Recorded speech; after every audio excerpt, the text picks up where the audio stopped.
Shalom, shalom. Je disais shalom, shalom. J'ai beaucoup traîné au bureau parce que je devais bien comprendre ce que le Seigneur voulait me faire comprendre. Amen. On va prendre quelques passages bibliques. Nous continuons notre petit thème sur les cachets du mariage, des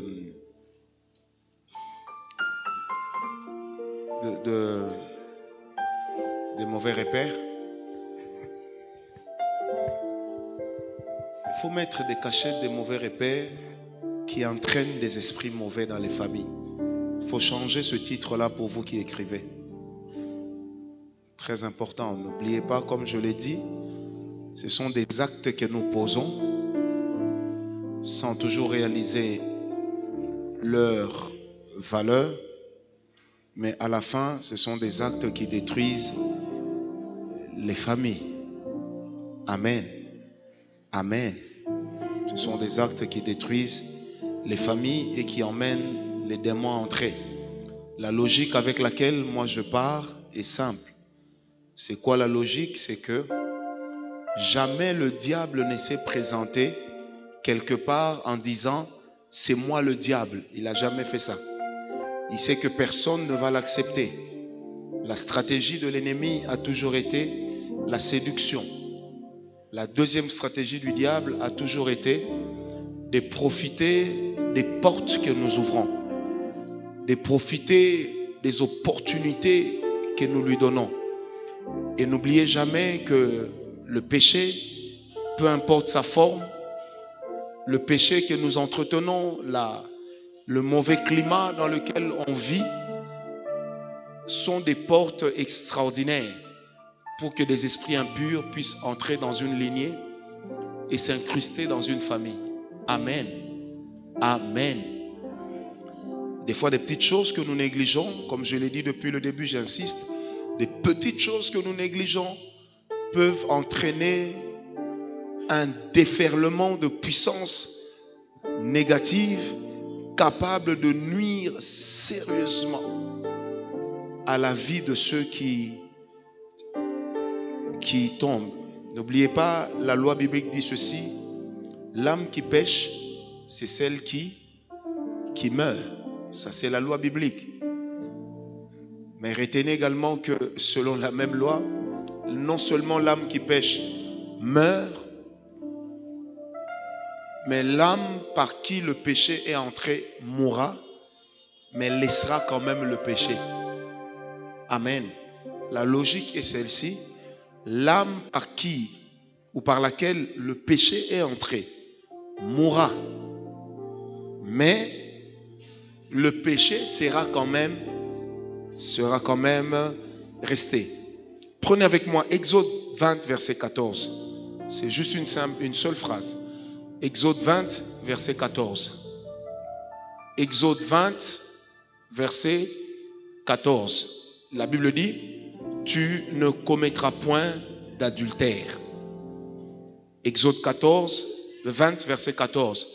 Tu ne commettras point d'adultère. Esdras 10. Esdras 10, versets 10 et 11.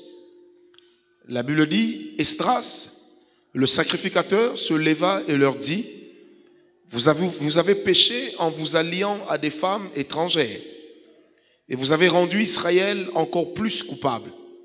Confessez maintenant votre faute à l'Éternel, le Dieu de vos pères, et faites sa volonté. Séparez-vous des peuples du pays et des femmes étrangères. Amen. Séparez-vous des peuples du pays et des femmes étrangères. Amen. Proverbe 5, versets 1 à 9. Proverbe 5, versets 1 à 9, nous les écrivons, nous allons lire plus tard.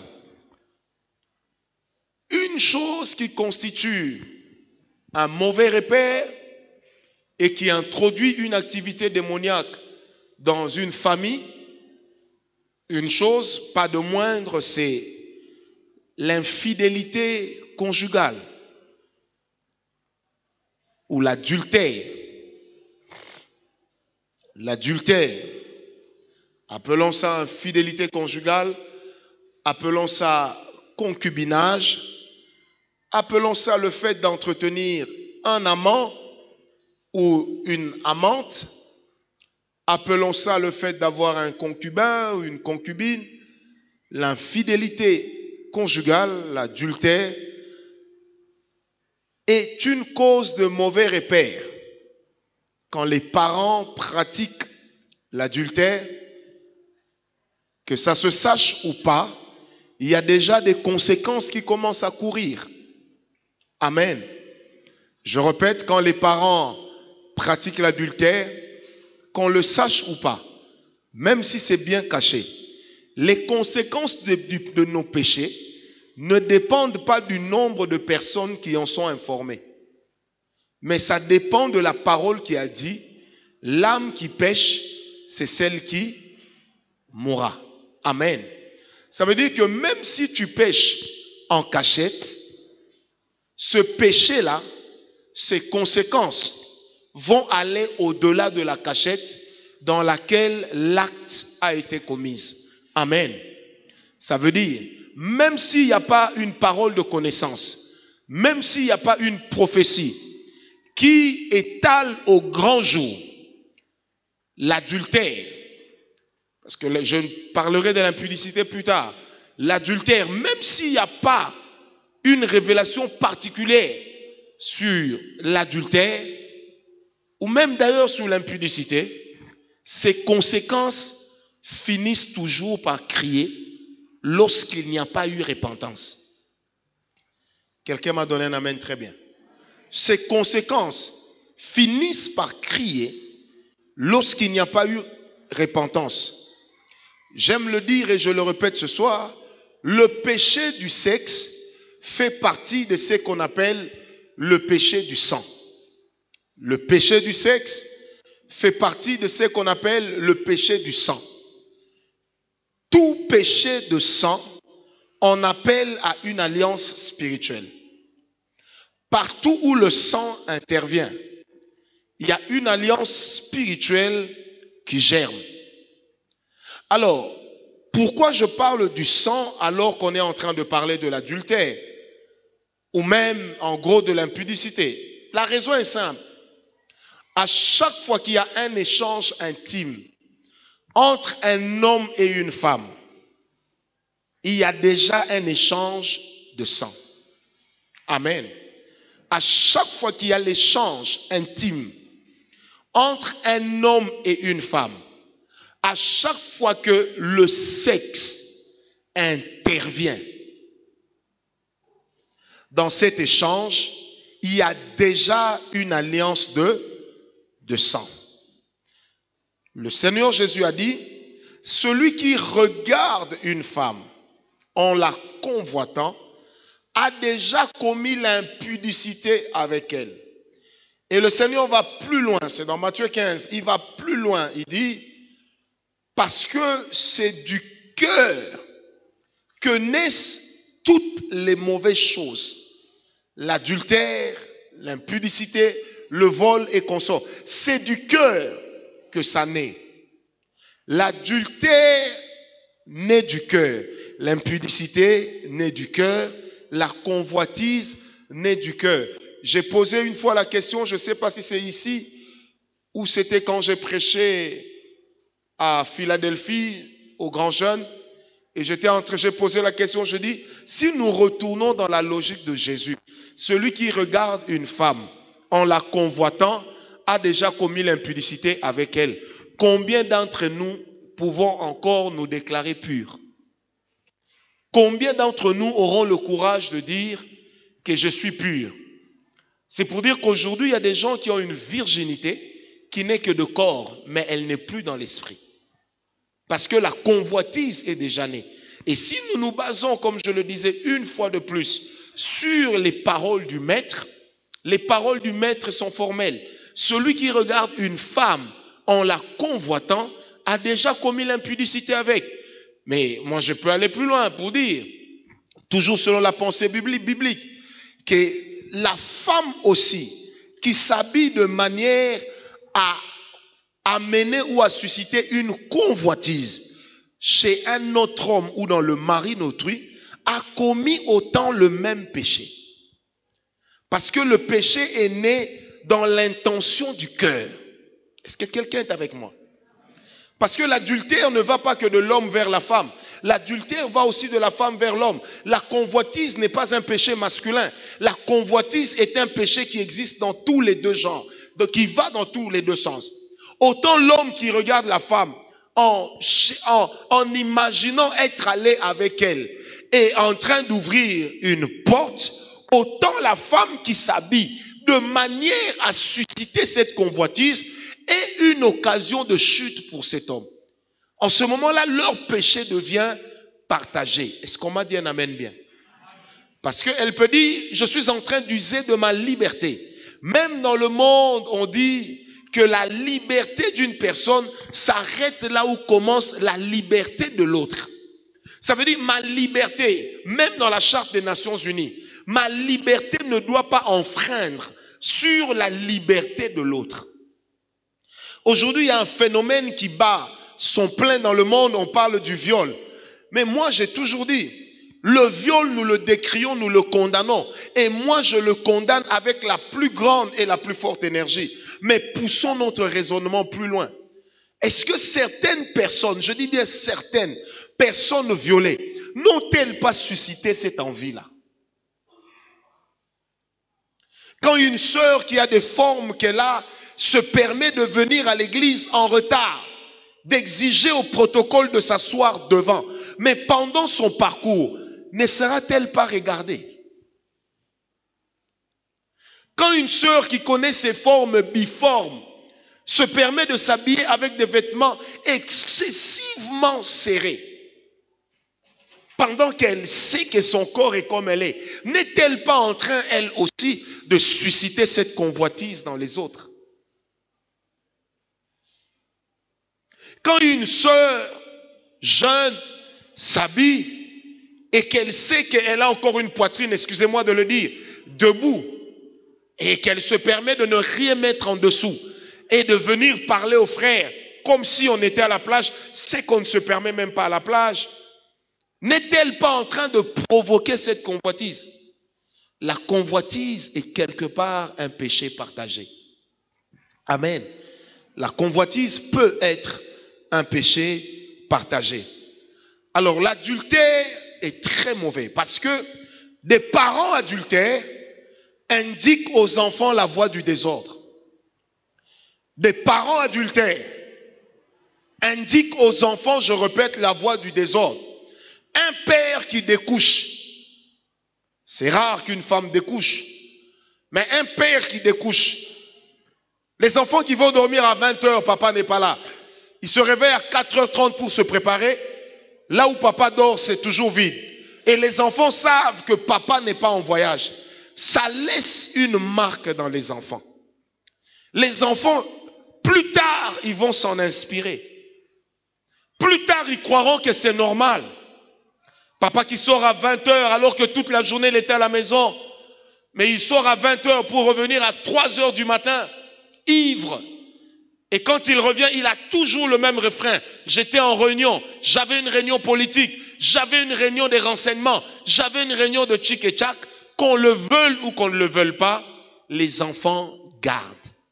Et quelque part, derrière une moralité biaisée, se cache une porte à une activité démoniaque. Quelqu'un m'a donné un amen très bien. J'ai déjà rencontré un frère. Un monsieur dire à sa femme, dit, moi je découche 2 jours la semaine. Et tu me fais un problème. Mais moi, mon père découchait 6 jours sur 7. Ma mère ne disait rien. Tu dois être une femme vertueuse comme ma mère. Être vertueux ne veut pas dire tout accepter. Amen. Je répète, être vertueux ne veut pas dire tout accepter. Et quand on ne réalise pas que les actes que nous posons sont susceptibles d'entraîner des conséquences spirituelles néfastes, On est tout simplement mauvais. Vous savez, Ezanaba famille belé aujourd'hui. On est en train de parler de l'esprit de ceci, de l'esprit de pauvreté, de l'esprit de mort, de l'esprit de chi, de ceci et de cela. En réalité, plusieurs esprits ont trouvé leur porte d'entrée dans nos habitudes de tous les jours. Plusieurs esprits. Quand je parlerai sur les conséquences de l'adultère, vous allez mieux comprendre. Plusieurs esprits ont trouvé leur porte d'entrée. Non pas parce qu'il y avait eu un sorcier, non pas parce qu'il y avait eu un envoûtement, mais parce que quelque part, quelqu'un est allé ouvrir une porte. Et avec l'adultère, ce n'est pas une porte qu'on ouvre, mais c'est un portail. Ça veut dire, si la porte peut faire entrer juste une petite voiture ou un vélo, l'adultère, l'impudicité sont des péchés qui font entrer des camions remorques. Ça veut dire que ce sont des esprits, quand ça entre, ça remorque d'autres esprits derrière. C'est entré par un plaisir de quelque temps, par un plaisir d'un moment, dégoûtant d'ailleurs. Mais quand c'est entré, les conséquences vont commencer à venir l'une après l'autre, l'une après l'autre. Combien des enfants ne sont pas victimes? Combien d'entre nous ici n'avons-nous pas été victimes de l'adultère de nos parents? Combien d'entre nous ne le regrettons pas? Combien de mamans n'ont-elles pas donné à leurs enfants une certaine théorie? Je me rappelle, je suis allé dans une famille, paix à l'âme de cette dame, elle est morte. Cette fille sortait avec le père de son petit frère. Allez, sa mère a fait 3 enfants avec 3 maris différents. Et le dernier partenaire de maman est devenu le partenaire de la fille. Et la fille assidue à l'église où elle priait. Assidue. Quand elle priait, on avait l'impression qu'elle voyait Dieu. Elle est morte. Mais de quelle mort? De quelle mort? Vous savez, j'aimerais dire à quelqu'un qui coopère avec le diable n'est pas un gars à qui il faut faire confiance. Il vous propose une chose, il promet de vous cacher, mais il sera le premier à vous humilier en fin de compte. Quelqu'un m'a donné un amen très bien. Donne-moi un amen bien. Amen. Vous savez, lorsque dans Exode 20, 14, la Bible dit tu ne commettras pas l'adultère, ce n'était pas une parole qui était sortie d'abord sur une pierre, mais c'était une parole que Dieu avait sortie de sa bouche devant tout Israël. L'adultère ne cesse pas d'être adultère à cause de la culture dans laquelle nous nous trouvons. Les lois de Dieu ne changent pas à cause de la nationalité que nous avons. Les lois de Dieu n'évoluent pas à cause des temps dans lesquels nous sommes. Quand on parle des lois dans la Bible, des lois en grec, il y a toujours des lois nomos et il y a toujours des lois entolées. Il est de ces lois qui ne changent pas, mais il est de ces lois qui peuvent évoluer ou qui ont changé avec le sacrifice de Jésus à la croix. Bien-aimés, certaines lois n'évoluent pas. Quand la Bible a parlé des offrandes, quand la Bible a parlé des dîmes, bien-aimés, si l'Ancien Testament en a parlé, le Seigneur Jésus n'est pas venu révoquer cela. Du reste, il est venu révoquer la loi qui nous condamnait, mais il n'est pas venu révoquer la loi qui nous rapprochait de Dieu. Sinon, ce serait une antithèse à la vérité. Ce serait une antithèse à la vérité, bien-aimés. Dieu n'avait pas donné l'Ancien Testament pour passer le temps. Il avait donné l'Ancien Testament pour que l'homme soit sauvé. Mais devant l'insuffisance de l'homme de pouvoir remplir toute la loi et l'accomplir dans sa vie, Dieu a envoyé le Christ. Et le Christ est venu avec une seule loi, c'est la loi du salut. Et il a dit, aime ton prochain comme toi-même. Or, dans aime ton prochain comme toi-même, tu vas retrouver tous les 10 commandements.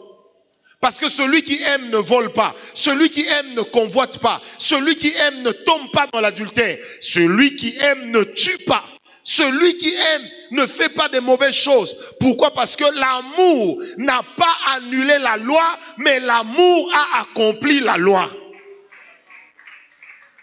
L'amour a accompli la loi. L'amour n'a pas annulé la loi. L'amour a annulé la loi qui nous condamnait. Parce qu'aujourd'hui, malgré le péché, nous avons la possibilité d'accéder à la repentance. Ça, c'est l'amour de Dieu qui nous est exprimé. Est-ce que quelqu'un me comprend? Lorsque nous négligeons la loi de Dieu, bien-aimés, nous négligeons Dieu. Quand nous négligeons les principes de Dieu, nous négligeons la personne de Dieu. Parce que Dieu se cache dans ses propres principes. Bien-aimés, il n'y a rien qui puisse évoluer sans principe. Et la grâce n'est pas une carte blanche au péché. La grâce, n'est pas un feu vert, ni l'autoroute, là où il n'y a pas de limitation de vitesse. Non, la grâce engendre toujours une responsabilité. La grâce n'a pas empêché Étienne d'être lapidé. La grâce n'a pas empêché Pierre d'être crucifié. La grâce n'a pas empêché Paul de voir sa tête fracassée et son cerveau répandu par terre. La grâce n'a pas empêché à tous les grands noms de la Bible, du Nouveau Testament de mourir. Au contraire, la grâce leur a permis d'endurer la souffrance, d'endurer l'épreuve avec joie. De sorte que la Bible dira dans Acte 7, quand on parle de la mort d'Étienne, la Bible dit, un moment alors qu'on le lapidait, son visage a commencé à rayonner. Pourquoi son visage rayonnait? Parce que la grâce accordait le pardon. Mais le pardon que la grâce l'a accordé, elle accordait ce pardon à ses bourreaux, mais non pas à lui parce qu'il était en train de mourir. Est-ce que quelqu'un m'a compris? Arrêtons de penser que Dieu que nous servons dans le Nouveau Testament est différent du Dieu de l'Ancien Testament. Du reste, Ancien Testament et Nouveau Testament sont des inventions humaines. La parole de Dieu est une continuité qui a connu son apogée avec Jésus. Est-ce que quelqu'un m'a compris? Dans l'Ancien Testament, on a parlé de Jésus qui devait arriver. Et quand le Seigneur Jésus arrive, il continue l'œuvre que l'Ancien Testament a commencé. Bien aimé, sinon David ne sera pas sauvé. Sinon Abraham n'ira pas au ciel. Sinon Moïse n'ira pas au ciel. Parce qu'ils n'ont pas reçu Jésus. Mais ils ont accompli la loi. Ils se sont repentis de leurs péchés. Et Dieu leur a accordé le pardon. La Bible parle même des enfants de Job en disant ceci, que lorsqu'ils organisaient une fête, le lendemain, Job venait offrir des sacrifices pour des holocaustes, pour effacer leurs péchés, parce qu'il se disait assurément, là où il y a trop d'amusement, il y a aussi du sexe. Comme quoi le Dieu du sexe n'est pas un nouveau Dieu, c'est un Dieu que l'Ancien Testament combattait déjà. Amen. Et quand on a pris Balaam pour aller maudire Israël, partout on le plaçait, Balaam disait à Balak, je ne peux pas maudire Israël, c'est un peuple qui a sa demeure à part. La divination ne peut rien contre Israël. Et pourtant on présente Balaam comme étant l'homme qui voyait la vision du Très-Haut. Mais la divination ne pouvait rien contre lui. Mais qu'est-ce qu'on appelle le conseil de Balaam? C'est lorsque Balaam a dit à Balak, ce peuple, personne ne peut le maudire, mais seul son Dieu peut le maudire. Et la seule chose à faire, amène ce peuple à pécher contre son Dieu. Et quand le peuple a péché contre son Dieu, le Dieu d'Israël a rejeté son propre peuple. Alors il les a livrés entre les mains de leurs ennemis. Est-ce que quelqu'un m'a compris? Parce que Balaam avait compris que si vous voulez attirer la colère de Dieu, amenez le peuple de Dieu à pécher contre les lois de Dieu. Et aujourd'hui encore, c'est une stratégie que Satan emploie. Il propose le peuple de Dieu au péché, et quand le peuple de Dieu pêche, eh bien, il l'a. Souvenez-vous de la Bible qui dit dans Corinthiens 6, que celui qui s'unit à une prostituée devient avec elle un seul et même corps. Parce qu'on partage plusieurs choses ensemble. Bien aimé, l'un des plus grands drames de notre temps, c'est l'adultère. Cette histoire de parité démoniaque que certains prêchent, que certains préconisent à la télé, ce n'est rien d'autre que des portes vers l'adultère. Ce n'est rien d'autre que des moyens pour être maudit rapidement. Amen. Je l'ai dit, la parité, elle est professionnelle, mais la parité n'existe pas dans la maison. La parité n'existe pas. La Bible dit, l'homme est le chef de la femme et cela n'est pas négociable. Et pour vous qui ne croyez pas à l'Ancien Testament, cela est écrit dans le Nouveau Testament. Est-ce que quelqu'un m'a compris? Aujourd'hui, quand vous allez en Occident, il y a des femmes qui vous disent, Moi, je n'ai pas besoin d'un homme pour être bien. Si j'ai besoin d'un homme, je vais aller m'en chercher un. On va tomber dans l'impudicité, on va faire l'amour, après c'est fini. Vous allez même trouver des femmes qui disent aux hommes, viens couche avec moi, nous allons faire un enfant. Je ne te demanderai même pas de l'élever. C'est juste un cadeau que je te demande de me faire. Et tu vas faire un enfant, toute ta vie, l'enfant ne te dérangera jamais. Parce qu'il y avait un contrat avec la maman. Et que dire de ces enfants qui naissent par insémination, des parents qui ne sont pas de leurs parents? Est-ce que quelqu'un me comprend? Ça, c'est des choses avec lesquelles Dieu n'est pas d'accord. Dieu n'a pas prévu de mère porteuse. Dieu n'a pas prévu d'homme d'honneur. Dieu a prévu des couples dans lesquels les enfants naissent. C'est pourquoi la Bible dit, il n'y aura personne chez toi. On ne trouvera pas des stériles et on ne trouvera pas des femmes qui perdent leur grossesse. Est-ce qu'on me comprend? C'est ça la loi biblique. Il n'y a pas de raccourci pour dire non, voilà, comme je ne peux pas avoir un enfant, alors je vais prendre les spermatozoïdes de mon ami et puis ça va féconder ma femme pendant son ovulation et on va voir l'enfant. Ça, ce n'est pas la logique de la Bible, c'est la logique de la science. La science veut corriger Dieu, mais elle n'arrive pas. Parce qu'à un moment, ces enfants-là posent toujours la question, qui est mon père? Vous pouvez prendre tel, vous mettez comme ça, vous dites c'est ton père. Mais un jour, il y aura un problème. On aura besoin du sang de son vrai père. Et c'est ce jour-là que la vérité sortira. Parce que l'ADN, l'homme ne fabriquera jamais l'ADN. C'est la science de Dieu. Le médecin des médecins, le plus grand de tous les biologistes. Non, c'est la science de Dieu. On ne peut pas changer ça. Est-ce que quelqu'un m'a donné un amen bien? Prenez avec moi maintenant Proverbe 5, verset 1 à 9. Proverbe 5, verset 1 au verset 9. J'aime bien. Même si ici, on semble ne s'adresser qu'aux hommes, parce qu'on estimait que c'était le péché des hommes. Et n'oubliez pas qu'à chaque fois que vous faites l'exégèse et l'herméneutique dans un passage biblique, on n'analyse pas les mots, on n'analyse pas les phrases, on n'analyse pas les paragraphes, mais on analyse le texte entier. Et l'herméneutique exige que lorsqu'on est en train de parler d'un verset biblique, que l'on trouve le verset dans son contexte, qu'on explique le contexte du verset durant lequel il était en train d'être prêché. Amen. Deuxièmement, que l'on se mette à la place de celui à qui ce passage-là était en train d'être prêché. C'est alors qu'on parlera d'une interprétation équilibrée. Est-ce qu'on m'a compris?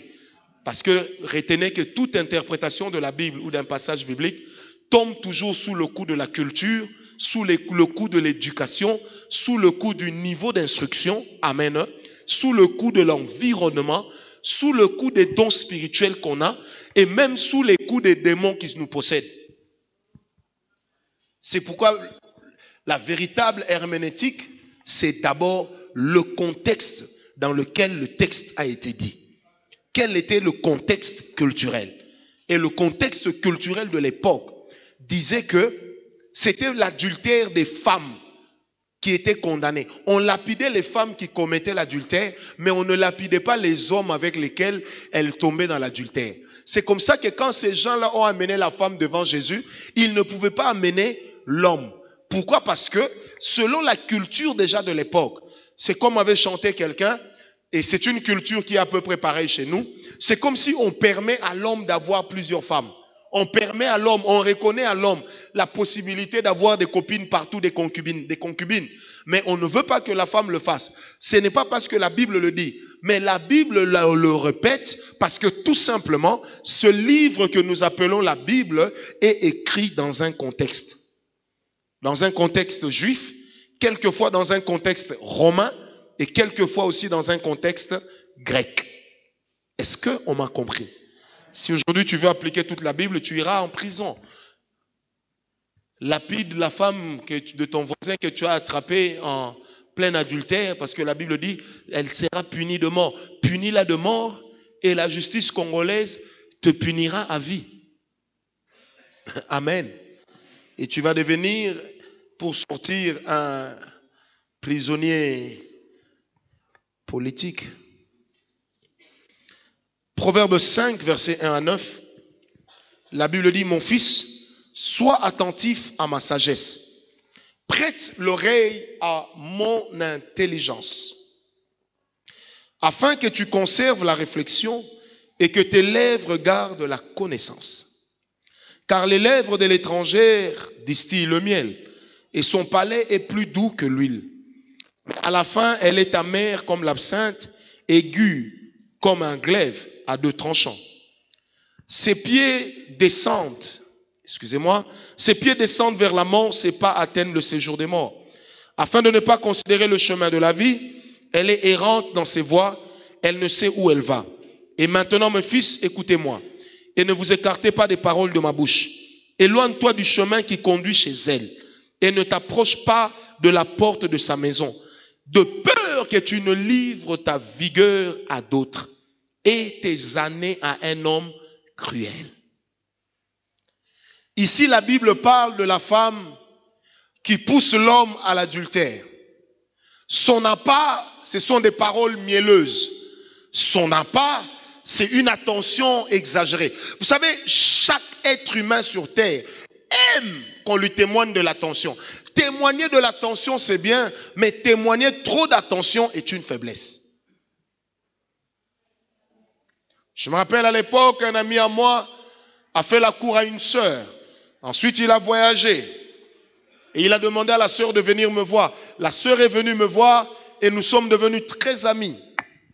Quelque temps après, le frère décide de changer de fiancée. Il revient à son ex. Il abandonne celle-là.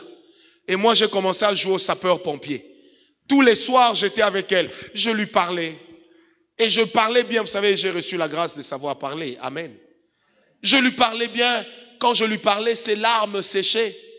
Par moments, je lui parlais tellement bien qu'elle posait sa tête sur mon épaule. Et moi-même, je me disais, je suis comme le vrai disciple du Seigneur qui donne son épaule à l'âme éprouvée.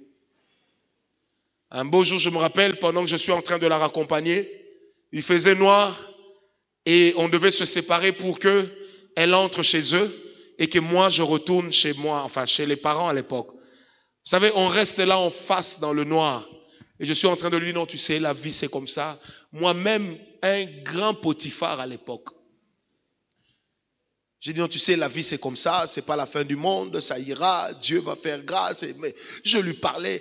Et à un moment, j'ai vu ses yeux commencer à briller là.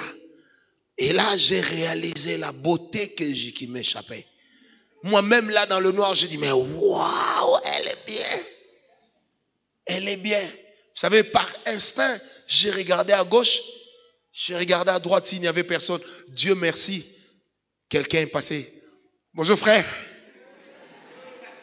Dès qu'il est passé, bonjour frère. J'ai dit frère, ça va. Allons-y frère, je t'ai cherché. Ces frères-là m'avaient sauvé. J'étais parti. Amen. Amen. Mais après, 2 semaines après, je devais fêter mon anniversaire.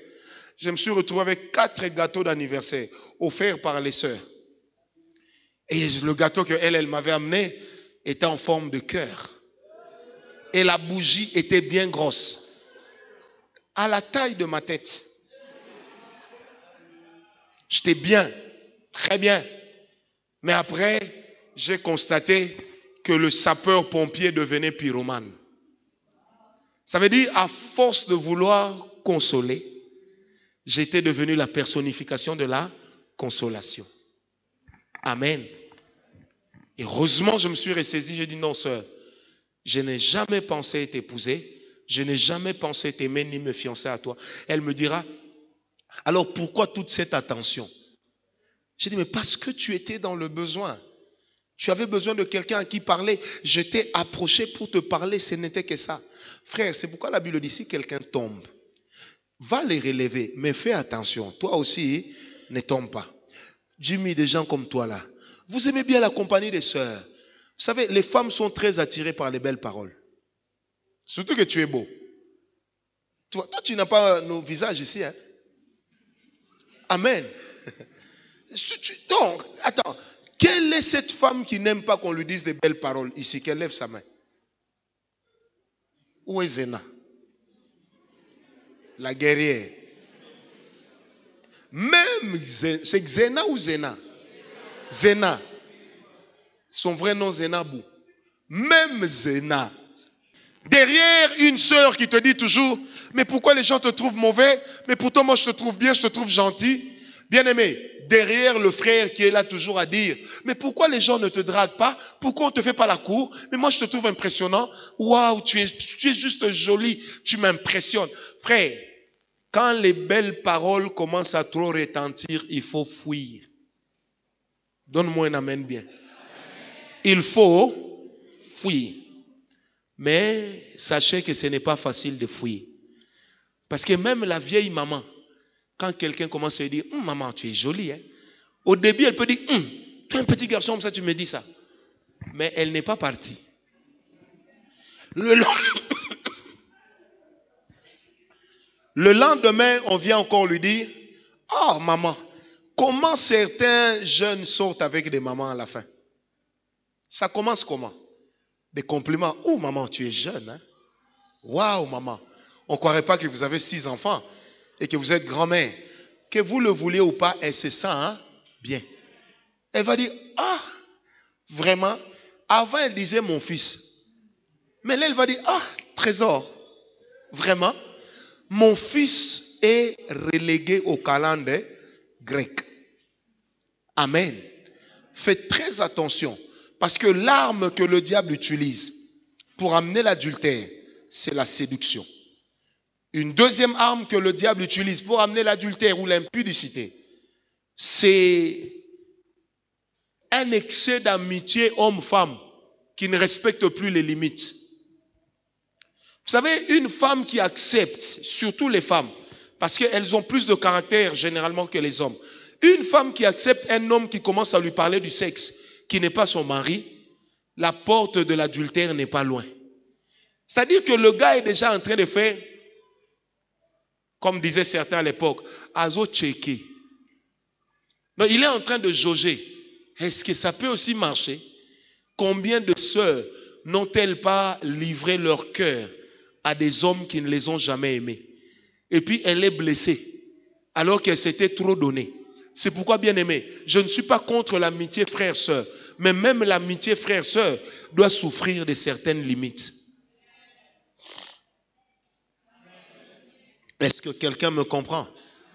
Je répète, même l'amitié frère-sœur, ça doit souffrir de certaines limites. Oh non, celle-là vraiment, on se dit tout, hein. Ah, elle n'est pas toi. Déjà, la femme que tu épouses, tu as du mal à lui dire certaines choses. Surtout si sa mère te demande un service et ta mère te demande un service. Si tu as déjà rendu le service à ta mère et pas à sa mère, tu ne lui diras pas. Même si tu es le roi des sincères, tu ne lui diras pas, nous on sait ce que ça amène. Amen. On va te réveiller à 3 heures du matin, on te dit, tu as fait ça vraiment à ma mère. Ma mère, celle qui m'a élevé. Ah, tu es méchant, hein? Et ma mère, à moi, elle a fait quoi? Elle m'a rabaissé. Est-ce que quelqu'un comprend? Amen. Hein? Alors, dans ce proverbe 5, la Bible recommande explicitement aux hommes de s'éloigner de certaines femmes. Mais dans ce passage, la Bible recommande explicitement aux femmes de s'éloigner aussi des hommes séducteurs. Amen. Ça va dans les deux sens. Lorsque la Bible dit de peur que ta vigueur, que tu ne livres ta vigueur à d'autres, qu'est-ce que ça veut dire? Bien-aimé, lorsqu'il y a des relations sexuelles avec un partenaire, autre que la femme que tu as épousée, autre que l'homme qui t'a épousé, tu récupères son passif. Ça veut dire que tu récupères les démons qui étaient en elle. Dieu ne protège pas des relations sexuelles qui sont commises en dehors du mariage. Mais Dieu bénit les relations sexuelles qui sont effectuées, pas commises, dans le contexte du mariage. Qui m'a donné un amen bien? Bien-aimé, toute relation sexuelle en dehors du mariage est considérée comme un péché et comme un péché grave. Tous les péchés n'ont pas le même niveau de gravité par rapport à la conséquence qu'ils engendrent. Qui m'a donné un amen bien? Qu'on ne se trompe pas, mes amis. Tous les péchés n'ont pas le même niveau de gravité par rapport aux conséquences qu'ils engendrent. On doit entamer la vie avec responsabilité. On ne tombe pas dans l'impudicité, pas parce qu'on est poltron, on a peur des femmes. Non, on évite l'impudicité d'abord parce qu'on est fidèle à Dieu. Ensuite aussi parce qu'on est fidèle à un homme, à sa femme ou à son mari. Retenez ceci, ne livre pas ta vigueur à d'autres. Ça veut dire quoi? Ça veut tout simplement dire, la fille avec qui tu es sorti, tu as laissé ta matière en elle. Si demain, elle va avoir des relations sexuelles avec un homme mystique, un homme élevé dans les sciences occultes, cet homme peut commencer à déléguer ses démons te posséder. Et tu vas te retrouver avec des esprits humains. Mais ces esprits humains sont entrés comment? Ils sont entrés par l'impudicité. Nous sommes dans un ministère de délivrance. Combien de fois n'avons-nous pas fait de délivrance? Le pasteur Christian est là, à partir des personnes qui ont été possédées lors des relations sexuelles. Combien de fois? Combien de fois on n'a pas prié pour des femmes stériles? Elle est devenue stérile comment? Parce qu'elle était sortie avec un homme et cet homme a sacrifié sa maternité. Combien de fois n'avons-nous pas prié pour des hommes dont la vie ne marche pas, parce qu'ils sont sortis avec des femmes qui étaient des autels vivants, des femmes qui étaient les sacrifices de leur père, les sacrifices de leur mère. Et ayant eu des rapports sexuels avec cette fille, ce jeune homme de 19 ans, de 15 ans, a vendu toute sa vie. Il devient esclave parce que l'adultère, l'impudicité ont comme conséquence la pauvreté. Amen. Et quand on parle de l'organisation des démons, de l'organisation satanique, il y a des démons supérieurs et il y a des démons inférieurs. Les démons supérieurs sont ceux qui ont la capacité, une fois qu'ils possèdent une vie, ils vont entraîner d'autres sous-groupements. Quelqu'un m'a donné un amen. Ils vont entraîner d'autres sous-groupements. Si tu as un démon d'impudicité qui est entré dans ta vie, le même démon peut appeler la masturbation. Le même démon d'impudicité qui est dans ta vie, il peut appeler la débauche, la prostitution. Le même démon d'impudicité, il est capable d'amener la pauvreté. Il est capable d'amener un lien de mensonge terrible. Parce que tu dois toujours trouver un mensonge pour sortir. Tu dois toujours trouver un mensonge pour justifier pourquoi tu es rentré en retard. Tu vas créer des rendez-vous, tu vas créer des réunions d'affaires, tu vas créer des réunions de travail, alors que tous tes coéquipiers dorment. C'est ça le problème. Un esprit d'impudicité dans la vie d'une personne peut également entraîner le vol. Combien d'entre nous ici n'avons-nous pas volé une fois la voiture de papa parce qu'on avait rendez-vous avec une meuf? Combien d'entre nous n'avons-nous pas volé le rouge à lèvres de maman parce qu'on avait rendez-vous avec un mec? Combien n'ont pas fait ça? Vous voyez qu'un péché en entraîne toujours un autre. Moi, je me rappelle mon père à l'époque, il disait, mais mon parfum ici, mais qui met ça? Vendredi à 14h, il fallait que le vieux garde bien la clé de sa chambre. Parce qu'on mettait le parfum sur nos chemises jusqu'à les mouiller. Ça veut dire que quand tu tiens la chemise comme ça, elle est mouillée. Pourquoi? Tu prépares déjà tes prochaines victimes. Et là, quand tu viens dans un bar ou dans une boîte de nuit, belle chemise, tu sens bon à 1000 lieues avec un parfum qui n'est pas à toi. Et quand tu danses avec elle, tu lui dis, mais tu peux mettre ta tête sur mon épaule. Là, tu as mis beaucoup de parfum ici. Et quand elle met la main, elle dit, oh, tu sens bon. Et quand une femme dit, tu sens bon, et qu'elle a la tête ici, le bisou tombe toujours ici. C'est toujours la porte d'à côté. Est-ce que quelqu'un m'a donné un amen très bien? Il y en a qui se retrouvent, ne vous en faites pas. Moi aussi, j'ai été païen, je ne suis pas né frère.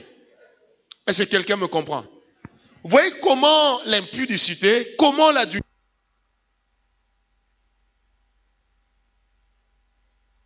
d'une personne peut entraîner des esprits. Vous viviez en paix.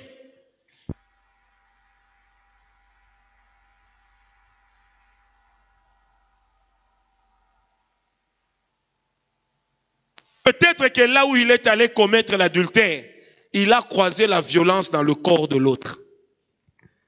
C'est pourquoi il a livré sa vigueur à d'autres. Qui m'a donné un amen très bien. Sans compter que moi, dans ma vie, j'ai déjà prié pour des personnes qui ont attrapé le sida par sorcellerie. Ça veut dire qu'elle te dit, moi, je ne suis sorti qu'avec Olivier de toute ma vie. Et je n'ai jamais utilisé d'objet tranchant qui ne venait pas de moi. Or, vous savez que le microbe du sida ne traîne pas longtemps. Il ne traîne pas pour mourir. Elle dit non, je n'ai pas ça. Et toutes les personnes avec lesquelles j'ai vécu dans la même maison, personne n'a le sida. Je suis allé avec cet homme une seule fois. C'est là que j'ai eu le sida. Mais lui-même n'a pas le sida. Pas parce qu'il est porteur sain, mais il n'en a jamais manifesté. Et il ne l'a pas. Après test approfondi, pas de sida. Mais d'où est venu ce sida? Parce qu'il y a des gens qui ont attrapé le sida sorcellérique. Amen.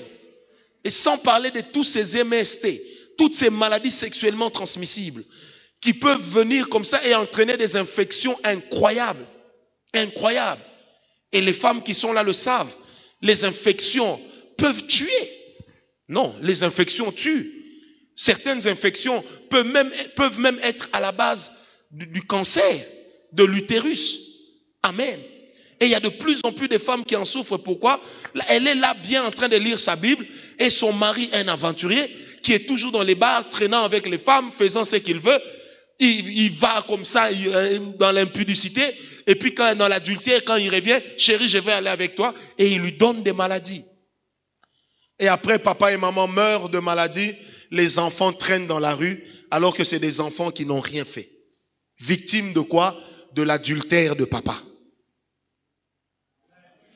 Combien d'enfants n'ont pas vu leur vie être basculée seulement à cause du plaisir d'un soir, seulement parce que papa n'a pas su se maîtriser. Combien d'enfants, combien de familles, combien de garçons chègues que nous voyons ici. Je me rappelle encore d'un pasteur, nous étions avec lui sur le plateau de la télévision à Sangomalam. Il avait raconté une histoire qui m'avait touché. Il dit, je venais souvent à Goma prêcher, et un jour, pendant un temps, j'ai fait 3-4 ans, je ne venais plus à Goma. Et il dit, à chaque fois que je venais, on me recevait dans une famille, une très bonne famille, et j'étais très bien traité. Il dit, un jour, je passe à Goma, je vois des chègues s'attrouper autour de ma voiture, et il y a un jeune homme, un jeune garçon chègue, un enfant de la rue, qui lui parle avec un bon français. Il dit, s'il te plaît, pasteur, est-ce que je ne peux pas avoir un 10 francs là, s'il vous plaît? Il est choqué, il dit, mais comment tu sais que je suis pasteur? Il dit, pasteur, tu ne te souviens plus de moi? Il dit, non, mais je suis le fils d'Edmond. Ah! Et qu'est-ce que tu fais dans la rue? Il dit, un soir, papa et maman se sont disputés. Papa est sorti. Il est allé avoir des relations sexuelles dehors. Et cette femme avait le sida, papa ne savait pas. Papa est rentré, il a confessé à maman. Mais c'était trop tard. Il était déjà atteint. Il dit, au moment où papa a décidé de commencer à se battre pour nous mettre à l'abri socialement, la maladie l'a complètement terrassé. Au travail, il a été licencié. Et maman, comme elle était ménagère, avec ses soucis, maman est morte avant papa. Aux obsèques de maman, papa ne pouvait même pas sortir, il était méconnaissable. Nous avons enterré papa un mardi et nous avons enterré maman le jeudi de la semaine suivante. La famille de papa est venue, elle a tout pris. Il y a moi et ma soeur qui sommes restés, puisque nous n'étions que deux. Ma soeur est dans la rue avec les filles de rue et moi je traîne avec mes amis ici. Et il dit au pasteur, je n'ai pas le choix. La vie de cet enfant est brisée. L'avenir de cet enfant est compromis. Parce que l'adultère compromet l'avenir des enfants. Un enfant pareil, il dort dans la rue, il passe ses nuits dehors, il apprend à devenir bandit. Si au début, il gardera des bonnes manières, il n'aura pas maman pour lui servir à manger. Que fera cet enfant? Il devra aussi se battre pour avoir à manger. Toute sa politesse et ses formules rhétoriques, il va les perdre. Pourquoi? Parce que dans la rue, chemin de fer. L'homme doit se battre. Quelquefois, ses amis vont voler, et si lui veut manger, ils lui diront non. Comment toi tu ne voles pas, tu veux manger que c'est que nous rapportons. Toi aussi va voler. Petit à petit, on est parti de quoi? De l'adultère des parents, qui a amené les enfants à devenir orphelins. Et dans cet orphelinat, les enfants, qu'est-ce qu'ils font? Ils apprennent maintenant à voler. Parce qu'ils doivent se débrouiller pour vivre. Ils doivent lutter pour tenir. Ils ont pris en charge chacun sa vie, alors qu'ils étaient encore trop jeunes. Est-ce que quelqu'un me comprend? C'est le drame. Un enfant pareil, forcément qu'il y a des esprits qui viendront élire domicile en lui. Mais d'où sont venus ces esprits? D'un plaisir sexuel qui a duré une nuit. Parce que papa était fâché contre maman. Il a dit, tu me prends pour qui? Tu verras. Il est parti, il est sorti. Il est allé ramasser sa maladie. Il est venu donner à maman. Je me rappelle à l'époque, à l'IPN, nous avions eu des voisins. C'était le premier homme dans ma vie que j'ai vu. On l'a attrapé en flagrant délit d'adultère avec la bonne. Mais il avait le courage de dire à la femme, c'est à cause de toi. Nzokande, ce monsieur avait le sida. La bonne, pardon, avait le sida. La bonne a donné le sida à l'homme. Je me rappelle, ils avaient 3 petits-enfants. Je les connaissais très bien parce que je partais souvent les accompagner à l'école. 3 petits-enfants, 2 filles et un garçon. Beaux petits-enfants. Papa, chef d'entreprise quelque part. Du jour au lendemain, la maladie l'a terrassé. Les lèvres ont commencé à rougir. On l'a viré. Quelques mois après, la bonne est morte de sida. Une année après, il est mort. Des enfants qui habitaient Mbinza se sont retrouvés à Mpassa.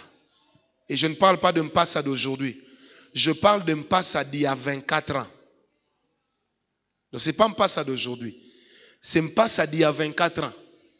Ils se sont retrouvés là-bas. La vie des enfants a complètement basculé. Habitués à manger les frites et à être servis le matin, à dire non, moi je ne prends pas du beurre, moi je prends de la margarine, non, moi je ne prends pas de la charcuterie, je préfère l'omelette. Ils se sont retrouvés dans un coin où on n'a pas le choix. Ce qu'on a eu, on mange d'abord. On va réfléchir après. La vie des enfants basculée. Quand les enfants grandissent, dans quel état seront-ils? Complexés, blessés, détruits dans leur amour propre. Peut-être c'est des enfants qui parleront jamais de leur père, tellement qu'ils vont en garder un mauvais souvenir. Malheureusement, mes amis, c'est le genre de père ou c'est le genre de mère que plusieurs ont connu, ont rencontré sur terre. Même si on ne choisit pas sa mère, on ne choisit pas son père, on a peut-être choisi son mari, mais on n'avait jamais pensé que cet homme était comme ça. On a choisi sa femme, mais on n'avait jamais pensé que la femme était comme ça. De plus en plus aujourd'hui dans nos sociétés, les femmes deviennent des adultères et des impudiques terribles. Allez voir ce qui se passe dans les entreprises. Allez voir. Des collègues de service qui transforment les toilettes en chambre d'hôtel. Et le mari est content, il dépose la femme le matin, chérie, bisous, je t'aime, je t'aime. Et là-bas, elle va, quand elle rentre, à l'exemple de cette femme dont parle le proverbe. Elle a mangé, elle a essuyé sa bouche, elle revient comme si de rien n'était. Les enfants détruits. Je parlais un jour de l'histoire d'un homme que j'ai connu. Cet homme avait 4 enfants. Un beau jour, il apprendra que la femme sort avec son propre cousin. Le cousin de la femme était le copain de la femme depuis qu'ils étaient petits. Et quand il dit à la femme, chérie, mais j'ai les preuves que tu sors avec lui. Écoute la femme. Apparemment, tu es le seul à ne pas savoir. Tout le monde sait, non? Tout le monde sait. D'ailleurs, les 2 derniers enfants ne sont pas à toi. Mais bon, je n'ai pas fait exprès, hein. C'est arrivé comme ça. Ça peut arriver une fois. 2 enfants. Et que faisait la femme? Elle partait avec son cousin. Quand elle rentrait, elle provoquait son mari. Et quand le mari calculait les dates, ça tombait que les enfants étaient de lui. Et maintenant le mari qui raconte, il dit, les 2 sont à moi, les 2 autres sont au cousin. Comment je vais les appeler? Comment je peux expliquer à mes enfants que les 2 là sont vos demi-frères et ils sont le fruit de l'adultère, devrais-je dire, de l'inceste de votre mère? Comment expliquer? L'homme a fui sa maison, il est parti. Il dit, je ne sais pas comment faire. Je ne sais pas quoi dire. Chiralira. Je ne sais pas quoi dire. Je ne sais pas comment faire. Imaginez, mettez-vous une fois à la place de ces enfants. Vous apprenez que vos frères sont en réalité les fils de tonton et de maman. Le tonton qui vient toujours à la maison lorsque papa n'est pas là. Il propose toujours ses services. Ah, Martin, tu ne seras pas là. Je viendrai voir les enfants plus souvent. Alors qu'il vient voir les enfants pour une visite chirurgicale. Pour ne pas dire gynécologique. Imaginez, mettez-vous une seule minute à la place de cet homme. Est-ce que quelqu'un me comprend? Je me rappelle à l'époque, on avait une conférence dans une église, j'étais célibataire et le plus jeune intervenant. Une maman s'est levée, elle a posé la question, elle dit, nous avons un papa dans notre groupe de prière, médecin de son état. Il avait 3 enfants avec la femme. 3 enfants. Il a commencé, il a élevé ses enfants correctement. Tous les enfants lui ressemblaient. Qui sait, peut-être qu'ils avaient le visage sucré, ou ils étaient comme ses amis sucrés. Dieu seul sait. Amen. Amen. Et qu'est-ce qui va se passer? Ah là là là, c'est terrible, hein? La vie, c'est qu'elle nous réserve. Alléluia. Je disais alléluia. Un beau jour, la fille aînée tombe malade. Une maladie rare. Papa médecin. On essaie de soigner, on essaie de suivre. Et ça ne va pas. Ils vont à l'INRB. Ils font les examens, et ça ne va pas. Finalement, un médecin va dire, il dit, docteur, je vous propose qu'on puisse quand même faire un test de sang avec cet enfant. On fait un test normal. Mais on ne trouve pas ce genre de sang sur le marché. Alors, il faudrait qu'il y ait un donneur. Et le meilleur donneur dans ce cas-là, c'est qui? C'est papa. Papa dit, c'est mon fils, allez, vous allez prendre mon sang, vous allez le travailler, et puis ça va passer. On prend le sang. Le soir, le laborantin vient dire, docteur, est-ce que vous êtes sûr que c'est votre enfant? Il dit, mais enfin, c'est mon enfant. Il dit, docteur, les résultats disent que ce n'est pas votre enfant. Faisons un test d'ADN. Non, laissez. Faisons un test d'ADN. Il dit, jamais. Mais son cœur commence à battre à 1000 à l'heure. Qu'est-ce qu'il va faire? Lui-même va faire un prélèvement sanguin. Et à l'enfant et sur lui-même. Il envoie ça à Bruxelles. Quelques jours après, le même résultat que INRB. Vous savez, papa, chrétien, bon frère, il rentre à la maison, il s'assied, il regarde sa femme. La femme dit, chérie, qu'est-ce qu'il y a? Il sort des papiers, il dit, est-ce que tu peux m'expliquer ça? Et tous les enfants sont assis. Est-ce que tu peux m'expliquer ça? C'est dès que la femme regarde, elle comprend. Elle dit, chérie, j'avais prévu de t'avouer ça un jour. Il dit, non, je ne te demande pas d'avouer quoi que ce soit. Explique-moi comment cet enfant, et quand il dit cet enfant, une gifle est déjà partie vers l'enfant. Il dit, comment peux-tu m'expliquer que cet enfant ne puisse pas avoir le même ADN que moi. Je suis censé être son père. Et vous savez, la meilleure, c'est l'enfant qui lui ressemblait le plus. Et la femme qui dira, chérie, je vais te dire toute la vérité. En fait, la vérité, c'est que quand on s'est mariés et que nous sommes allés pour nos noces et lune de miel en Belgique, en fait, un jour, pendant que toi, tu étais sorti seul, en sortant du couloir, j'avais rencontré mon ex. Et elle dit, c'était le coup de foudre. Et nous nous sommes dit, et je savais que c'était ma mauvaise période. Elle dit, nous nous sommes dit, il fallait éterniser notre amour. C'est de là que vient cet enfant. Et vous savez, ce texte ressemble bizarrement au papa de la maison. Quelle ressemblance. Maintenant, on me pose la question, on dit, vous le jeune révérend, qu'est-ce que vous allez conseiller à cette femme? J'ai dit, la Bible n'a pas prévu ça. Donc là où la Bible n'a rien prévu, c'est la souveraineté de l'homme qui joue. Amen.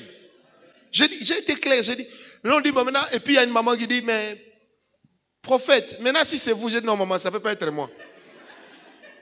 J'ai dit, parce que moi déjà, si j'apprends ça à l'hôpital, peut-être que je n'arriverai plus jamais à la maison parce que je ferai une crise. Et je vais mourir.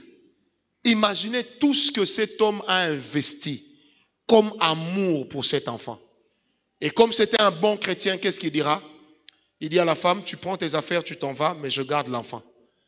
Comme l'enfant porte mon nom et que je l'ai supporté aujourd'hui, elle a 23 ans, cet enfant ne sortira pas de chez moi. Et cet enfant a haï tellement sa maman. Elle a beaucoup aimé ce papa. Et c'est elle qui a enterré ce papa à sa mort. Amen. Et ce papa a quand même fini par mourir de soucis. Tellement il avait mal d'avoir été cocufié. Maintenant, imaginez un peu, quelle est l'image que les autres enfants, et même cette concernée-là, gardent. Innocente, elle n'a pas demandé à venir comme ça. Mais parce que maman a voulu éterniser un amour au travers d'un enfant qui n'est pas éternel. Et cet enfant devient victime de la bêtise de maman. Regardez ce que l'adultère peut faire dans une famille. Est-ce que quelqu'un m'a donné un amen très bien? Un jour, c'était à Paris, un homme dit à sa... Non, c'était à Bruxelles, un homme dit à sa fille, mais depuis que tu grandis, tu me montres personne. La fille dit, papa, je vais te montrer mon mari.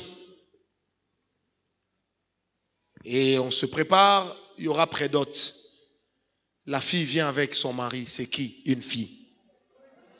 Et le papa, grand Moulouba, il dit, mais ma fille, mais c'est une fille comme toi.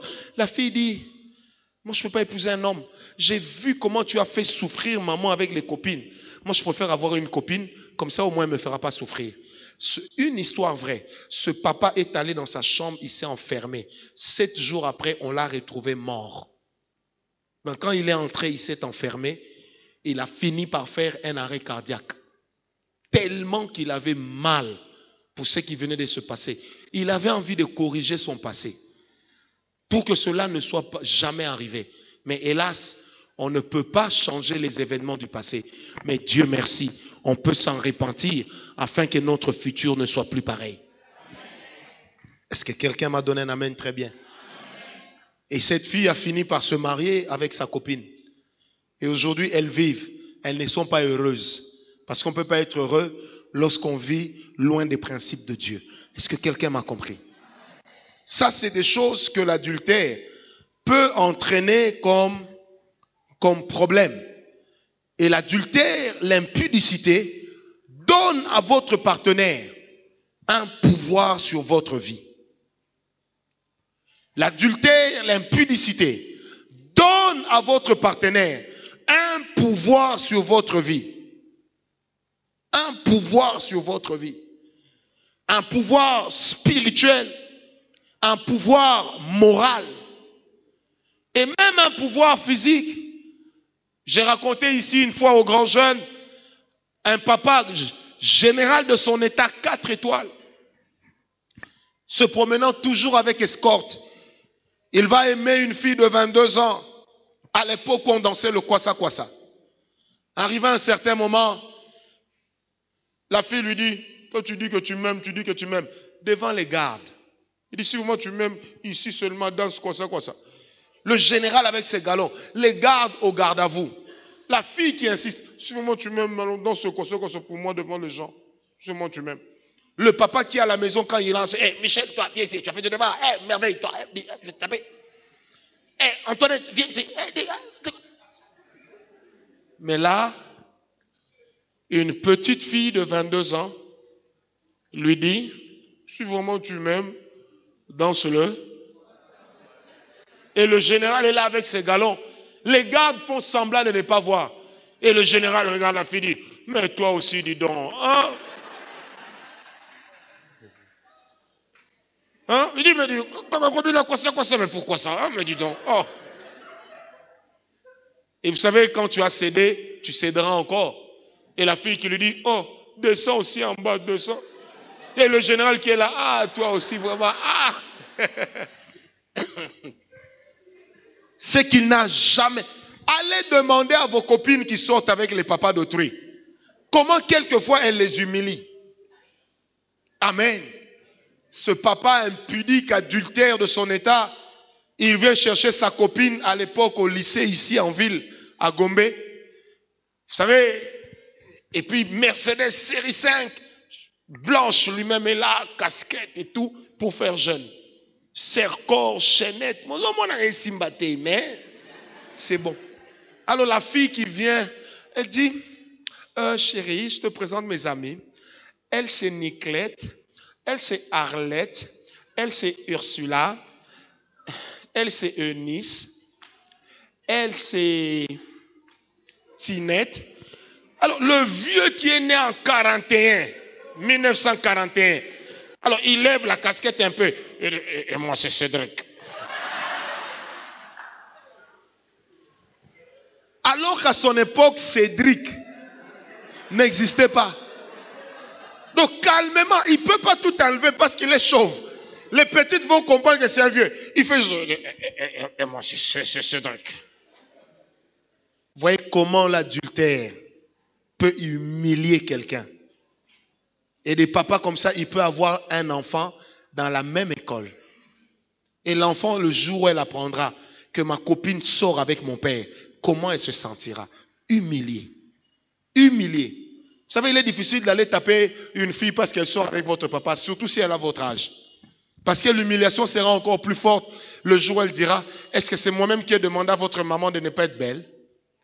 Double humiliation, double brassard. Est-ce que quelqu'un m'a compris? Où sont les jeunes filles qui sortent avec les papas d'autrui? Levez la main.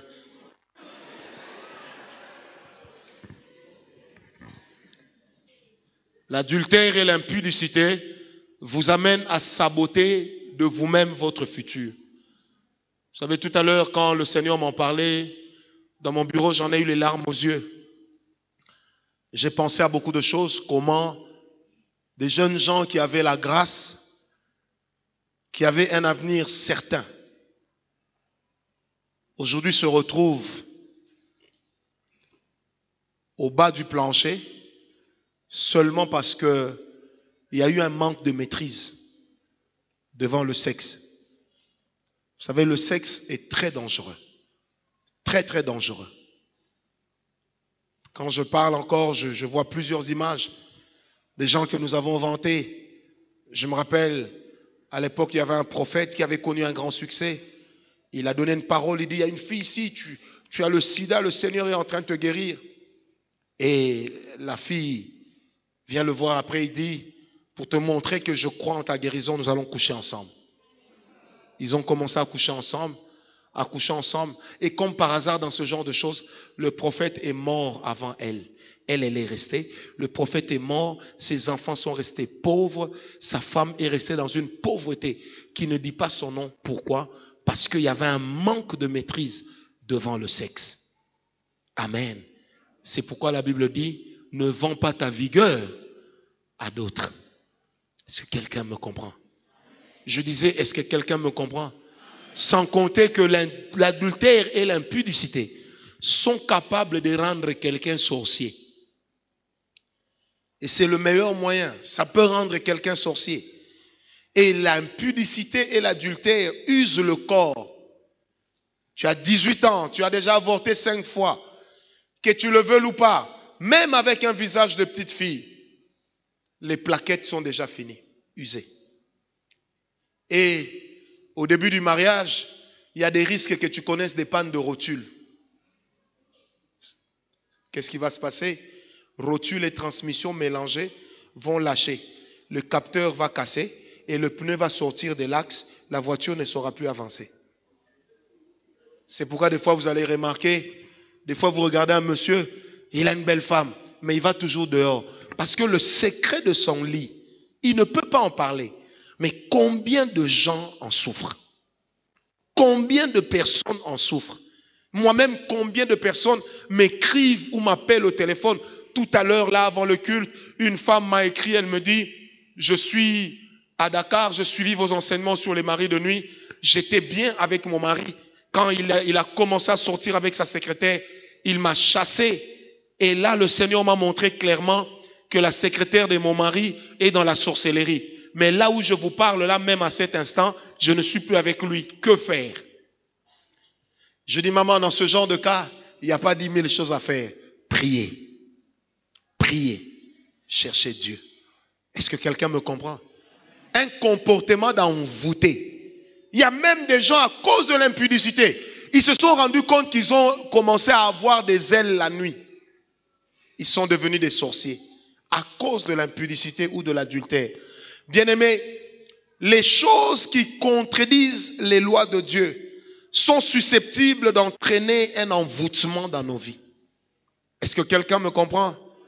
J'aimerais en parler pour que nous puissions prendre le temps de prier et que demain nous passions également beaucoup de temps à prier. Et la Bible le dit, toujours dans Proverbe 5, que tu ne livres ta vigueur à d'autres et que tu ne livres ta jeunesse à une personne cruelle. Une personne cruelle. J'ai connu la sœur d'un ami, non, la sœur d'une amie. Elle s'est mariée avec un pasteur. Elle a dit au pasteur, je suis vierge. Le pasteur lui dit, dis-moi la vérité. Elle dit, non, je suis vierge, jamais connu d'homme. Le pasteur lui a cru. Alors qu'elle avait appliqué des histoires et des histoires. Mais elle a oublié que c'est un muscle. Elle a appliqué. Le premier jour, ok. Le deuxième jour, ok. Le troisième jour, l'homme se rend compte qu'il n'y a pas de gardien. Donc même en tirant le coup franc au centre, il a bu. Et l'arbitre n'a même pas besoin de demander l'assistance vidéo. C'est peut-être, ça fait rire, mais c'est dramatique parce que vous savez, cet homme a porté plainte pour infidélité. Et le temps que la justice tranche, il a chassé la femme. Et cette femme-là, un jour, m'a dit, petit frère, dans la vie, il faut dire la vérité. J'aime mon mari, mais je l'ai perdu. Pourquoi? Parce que dans ma jeunesse, je me suis trop amusé avec mon sexe. Vous, jeunes gens qui êtes là, ne vous faites pas des stars parce que les hommes vous courent après. Ils vous courent après, ils savent ce qu'ils cherchent chez vous. Un homme qui ne laisse rien chez lui, qui te donne 10 000 $, 20 000 $, en sacrifiant sa femme et ses enfants, sache qu'il est en train de te sacrifier déjà. Donne-moi un amen bien. Il est en train, que dire de ces filles qui entrent dans des réseaux où elles envoient leurs photos nues et puis on prend leurs photos, on va envoyer ça à des hommes, à des autorités pour que ceux-ci choisissent la femme du week-end.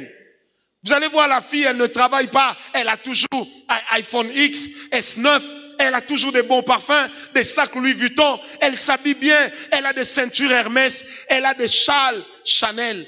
Et des fois, vous posez la question, comment elle fait? Oh, il y en a qui sont en poto. Suivez très bien la Bible, dit, n'enviez pas les biens du méchant.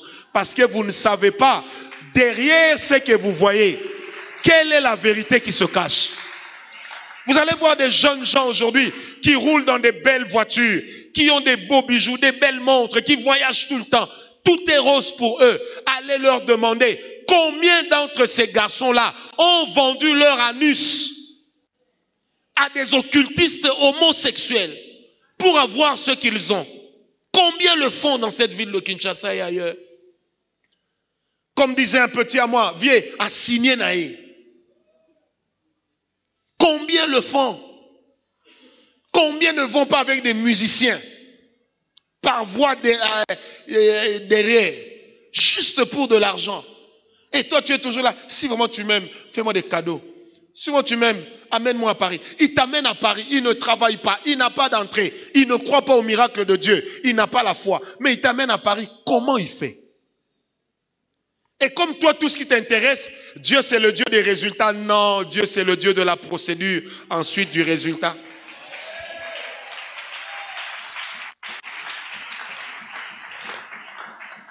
Un jour, une belle dame est venue me voir. Elle me dit, prophète, je vois que tu as Dieu, tu crois en Dieu, mais tu n'as rien. J'ai dit, maman, petit à petit, l'oiseau fera son nid. Elle me dit, je t'aime, j'aime bien ton style. Moi, j'aimerais bien sortir avec toi. Si tu es d'accord, moi, je te donne 4000 $ par mois. Personne n'en saura rien. Et puis, tu ne seras pas obligé d'être collé à moi. J'ai dit, madame, je suis jeune. Je n'ai pas envie de mourir tôt. Est-ce que quelqu'un me comprend? L'impudicité, l'adultère.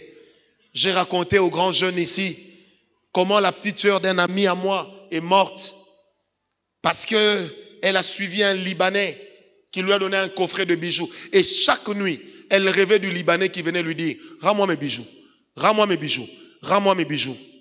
Elle a commencé à pourrir alors qu'elle était encore vivante. Et que dire de cette fille qui est allée dans un hôtel à la place avec un homme?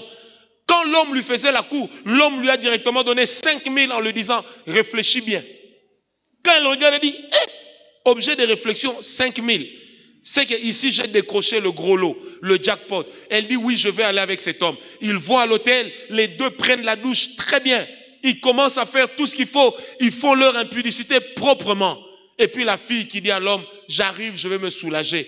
Quand elle sort de la chambre, de la salle de bain, qui est-ce qu'elle voit sur son lit? Le même homme, mais en cadavre. Avec des cotons ici, dans les narines. Elle se met à hurler. Le corps disparaît.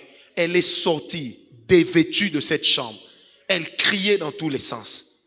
Venez voir, venez voir. Et elle a commencé à crier, amenez-moi dans une église, amenez-moi dans une église. Si ma femme était là, elle allait témoigner. Quand on habitait derrière Saint-Luc ici, un jour, un monsieur m'appelle, il dit, révérend, tu es chez toi? J'ai dit oui, il dit, excuse-moi, mais je dois venir. Et ma femme était enceinte de notre deuxième fille, Télia. Je dis, non, mais tu dois venir, il est 1h du matin. Il me dit, non, pardon, mais c'est urgent. Quelques minutes après, je vois une voiture garée devant le portail et la poussière qui monte. Les policiers des voisins sortent. Je sors, je leur dis, non, il est venu pour moi. Qu'est-ce qui s'est passé? Un homme marié. Il a pris une jolie fille que je connaissais. Il s'est dit, allons nous amuser un peu. Arrivé là-bas, dès que minuit a retenti, dit, la fille est devenue folle. Et c'est en ces moments-là qu'il s'est souvenu que j'existe. Et dans sa folie, la fille commençait à dire. La voix de l'oncle de la fille parlait en disant, toi tu prends ma fille, pourquoi? À cette heure-ci, elle devait être avec un homme très riche. Toi, tu n'as rien. Elle doit me rapporter de l'argent. Cette fille, il y avait une sœur qui était chez moi en ce moment-là. Nous avons transporté la fille de force. On l'a fait entrer dans mon salon. On a fermé les portes. Le monsieur voulait entrer, rester dehors. On a prié depuis 1h du matin jusqu'à 5h. 1h du matin jusqu'à 5h. Pour que cette fille redevienne normale. Et le matin, elle pleurait. Vous savez, elle était là. Elle avait pratiquement déchiré ses vêtements. Frère, vous savez, hein? Elle était jolie. Mais je n'avais plus vu ça.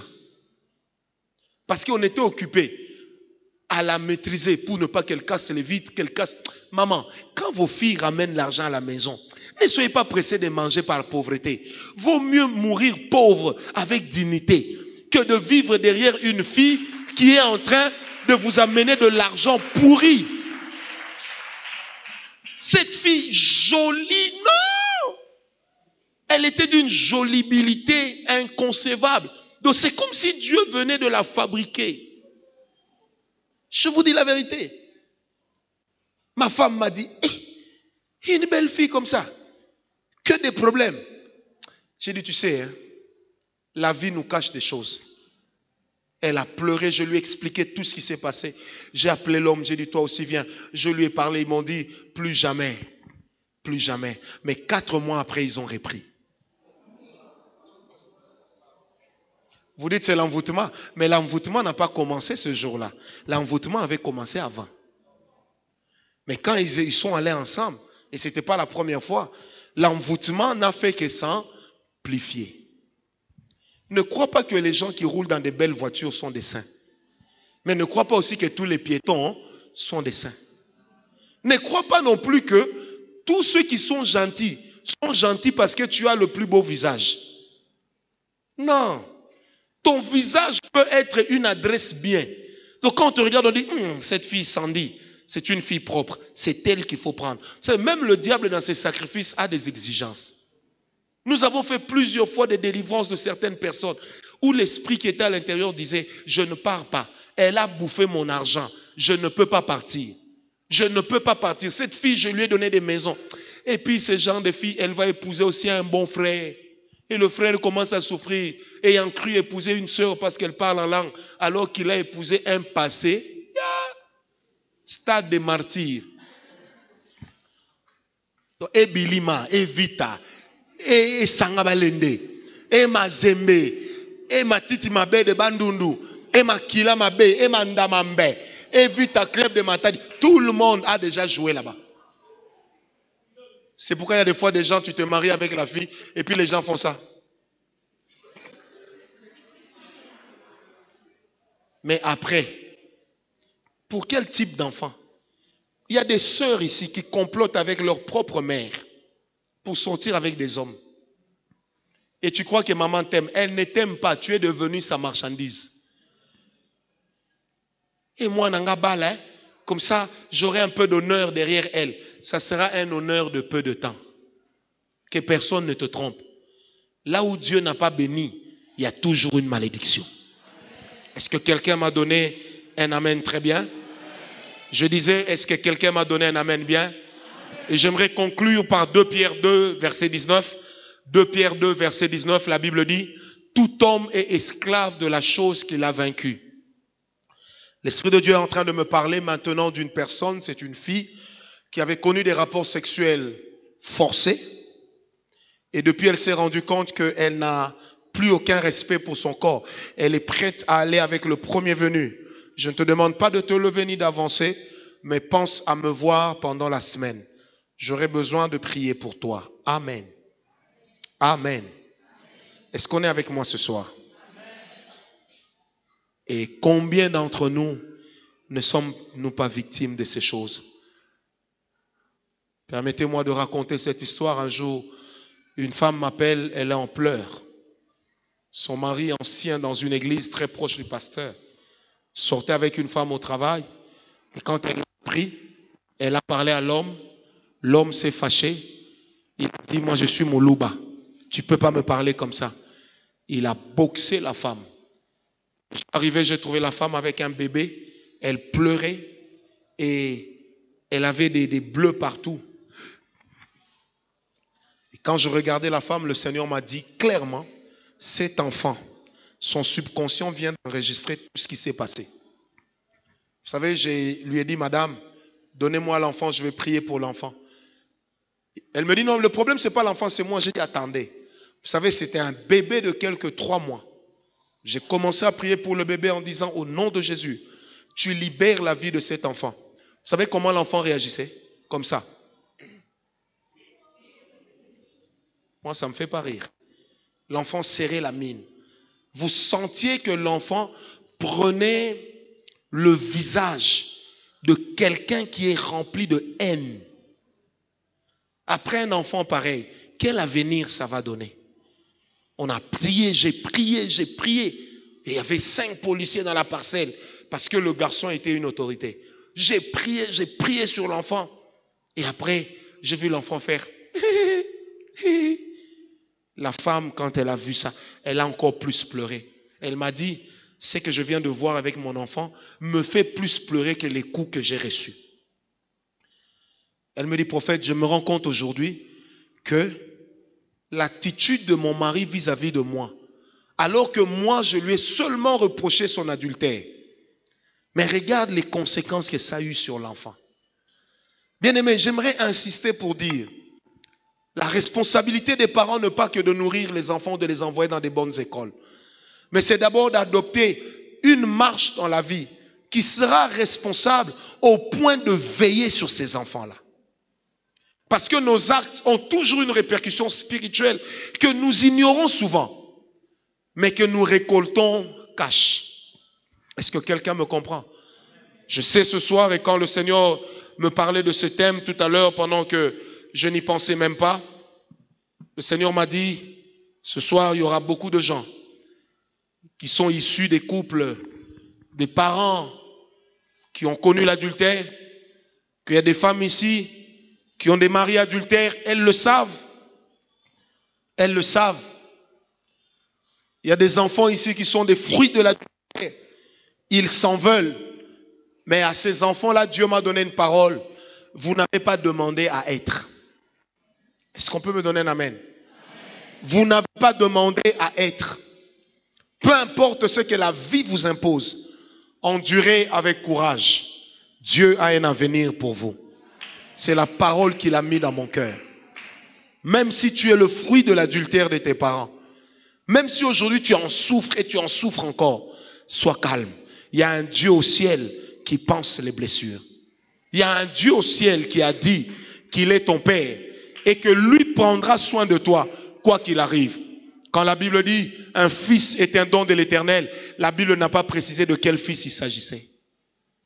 Dieu a dit à Abraham, chasse Agar et son fils, mais je bénirai cet enfant. La Bible dit, lorsque Abraham mourut, seul Ismaël et Isaac l'enterrèrent. Où étaient partis les autres enfants d'Abraham? Les enfants qu'il a eus avec Ketura, où étaient-ils partis? Éloignés. Parce que Dieu avait quand même béni Ismaël. Parce que Ismaël n'avait pas demandé à être. Et ça, c'est moi qui pense que Dieu a aussi béni les peuples qui étaient issus de ses autres enfants. Mais celui qui est resté le père de la promesse, ça n'a jamais été Ismaël, ni n'importe quel autre enfant. C'était d'abord Isaac, parce que la promesse avait été faite à lui. Est-ce que quelqu'un me comprend? J'aimerais que nous puissions nous lever, nous allons faire une prière. Je ne voudrais pas lancer un appel ce soir, mais j'aimerais que nous fassions une prière. Demain, je parlerai sur les conséquences spirituelles de l'adultère et de l'impudicité. Et nous aurons des forts moments de prière demain. Je parlerai très peu et nous allons beaucoup prier. J'aimerais qu'en ce moment-ci, chacun de nous puisse prier. Tu connais les horreurs qu'il y a dans ta famille. Peut-être que tu te caches derrière l'appartenance tribale pour dire, dans notre tribu, c'est comme ça. Mais sache que dans notre Bible, ce n'est pas comme ça. Peut-être que comme tu es là, tu entretiens des relations sexuelles avec quelqu'un. Personne ne le sait. Tu penses, il y a un Dieu au ciel qui le sait. J'aimerais te donner le temps de prier. Le temps de réclamer la grâce de Dieu. Le temps de réclamer la faveur de Dieu. Chacun de nous va prier. Si tu vas t'agenouiller, tu t'agenouilles. Si tu dois prier pour ta famille parce que l'impudicité ou l'adultère battent leur plein, tu vas demander à Dieu sa grâce. Mais si tu ne veux pas que tes prières soient entendues, prie en battant les mains. Je te donne 5 minutes. Prions ensemble.